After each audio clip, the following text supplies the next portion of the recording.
Going to bed at the end of the day is always peaceful and comforting. After a long day at work, hours staring at the computer, or a laboring shift at the store, giving that back some rest is what everyone looks forward to. But I've never been like the ones that would drift off to a relaxing slumber. For me, as the sun would set every night and the skies would get darker, I would become more and more anxious, thinking I'd have to go to bed sooner or later. My fear of sleeping began back when I was in school.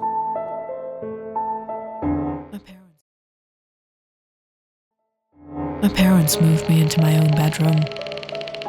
It was a room towards the back of the house. My parents had shifted my brother's bunk bed into the room when he moved out for college.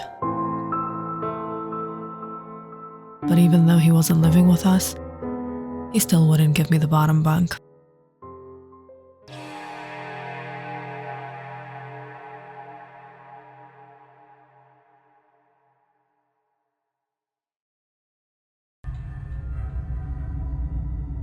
I remember the first time I had ever slept on my own. And from that very first night, I had been experiencing a strange, uneasy feeling. I would lay in the top bunk and try to fall asleep. But I would hear noises. When I was only 10, I'd gathered the courage to climb down off the top bunk and flee from my room back to my parents. It would take a while of convincing them, but at the end, they would usually let me sleep with them. But things changed in my teens. My room gets pitch black at night. Once the lights are turned off, the windows let in a little light, enough to make out vague shapes, but not much. At first, I wasn't sure what the noise was. In the middle of the night, in a dark room where you know there is no one except you, the simplest of sounds can be the most unnerving.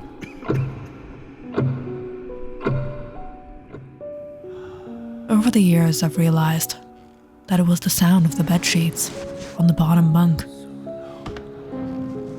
To my knowledge, the bottom bunk was empty. But when I peered over, I thought I saw something out of the corner of my eye.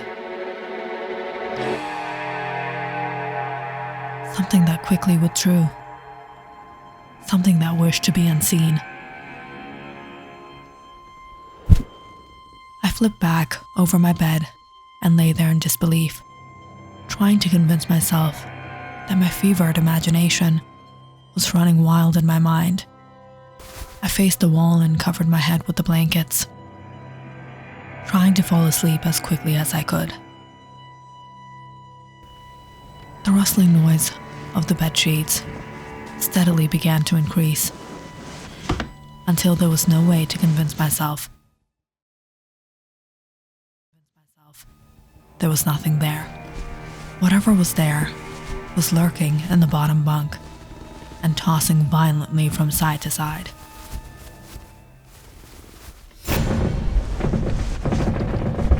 Suddenly, the bed began to shake vigorously, the bed sheets twisting and turning. I didn't have the courage to get out of bed and climb down.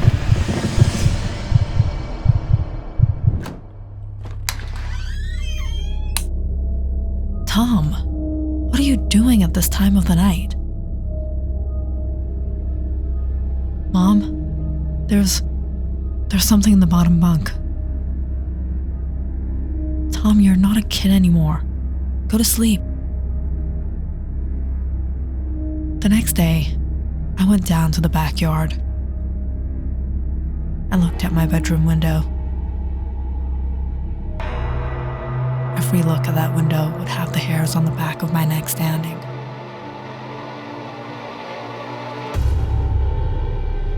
I felt like something was standing in that room, watching me, waiting for nightfall so it could be alone with me. Back when I was younger, my parents humored me when I told them. They always assumed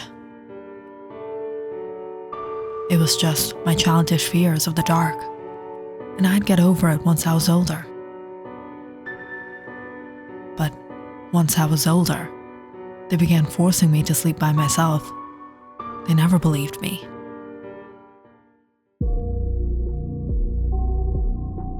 Over the years, I stopped protesting. I learned it was of no use. Sometimes, I would sneak down to the living room and sleep on the couch. My mother, of course, didn't want me to give in to a silly phobia and would scold me to stay in my room. But it was this one time that something different happened.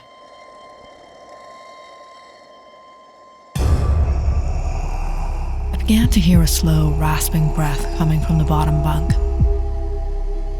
The labored wheezing made me shudder, knowing that all that was separating me from it was a flimsy foam mattress.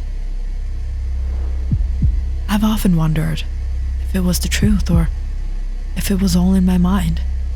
I lay there in bed, trying to convince myself that I was only being foolish. When suddenly, I felt something poking at the underside of my mattress. I yelled out in a panic, and the bed once again began to shake violently.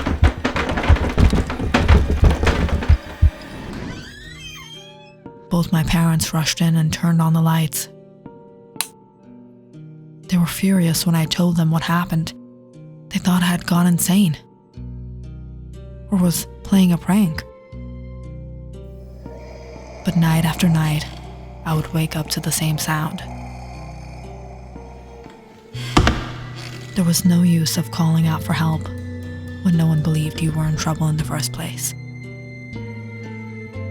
I only got a few hours of sleep towards the last hours of the night. I grew dark circles under my eyes. My mother forced me to a psychiatrist, which turned out to be of no help.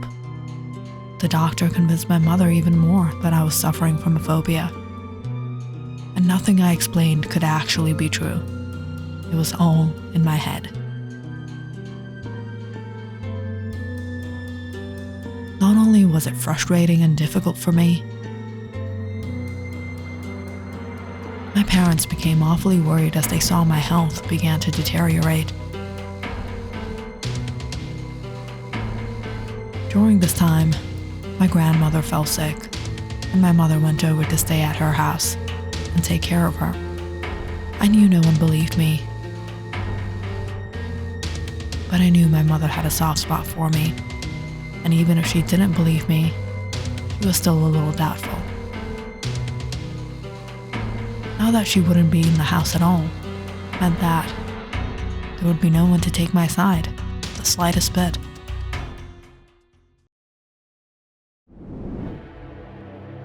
The day my mother left, I got an idea. I stripped the bed sheets and mattress off the lower bunk and removed all the slates. My plan was to prevent the thing from having a place to sleep for the night. I hoped that it would protect me and allow me a few more hours of sleep. I managed to fall asleep earlier than usual that night. I'd slept quite a part of the night, thinking my plan had worked. Until something woke me up. The room was dark.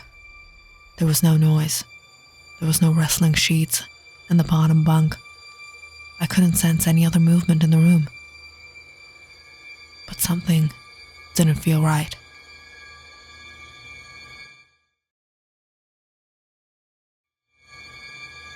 And that was when I felt the covers of my bed begin to move.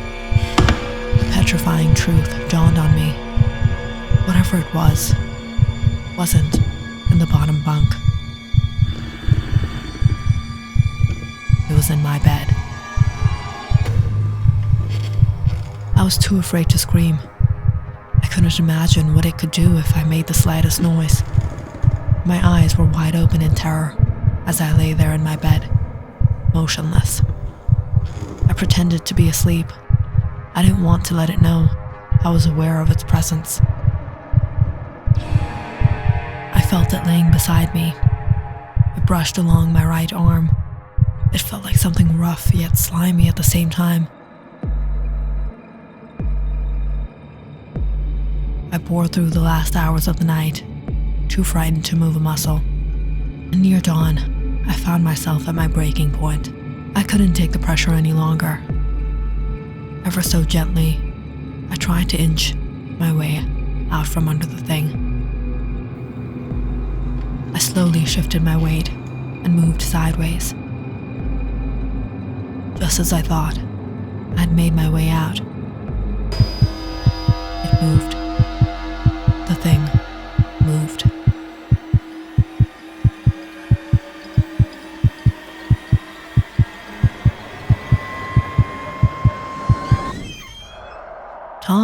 Tom, get up, buddy.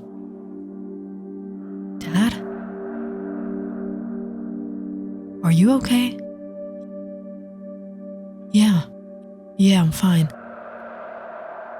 It's late. Come down for breakfast. Dad, can we switch bedrooms for one night? Why? Nothing. I just thought I'd sleep on the big bed. Okay? It was a stupid reason, but it turned out to be a smart move. The very next morning, my dad stormed out of the room and told me to pack a suitcase. We spent a week at the hotel, and when we returned home, no one ever slept in that room again. My father called up the local broker and searched for a tenant for the house and a new house where we could move to. When the broker had come over to our house, I asked him whether there was something unusual about the property.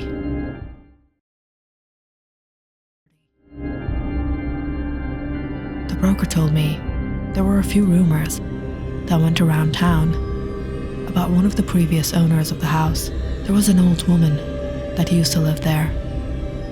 She had passed away in the room that faced the backyard. She didn't have a natural death. Rumors were her children had schemed against her for her property and wealth. They mixed something in her food, which turned out to be fatal for her. The woman was found in that room, with her hands wrapped around her neck. She had suffocated the whole night before she finally got rest in the morning.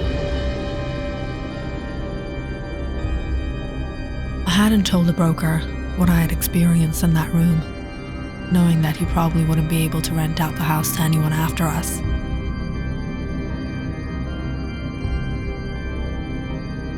But even to this day, when I go to check on the house, I never enter my old room.